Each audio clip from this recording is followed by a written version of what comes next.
സംസ്ഥാനത്ത് പച്ചക്കറി വിലയും കുത്തനെ ഉയരുകയാണ്.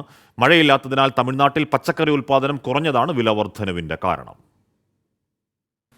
തമിഴ്നാട്ടിലെ മാർക്കറ്റുകളിൽ പച്ചക്കറി എത്തുന്നതിൽ 60% കുറവുണ്ട്.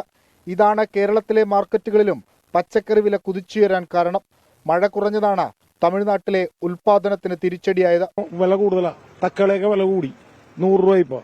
കാരണം അവിടെ നിന്ന് വരവ് കുറവ്, സാധനം കുറവാണ്.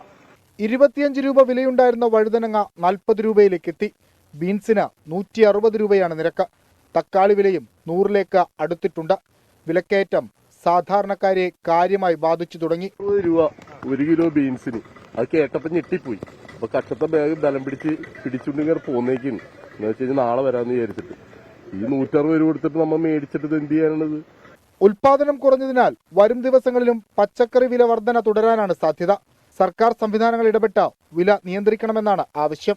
24 കൊച്ചി.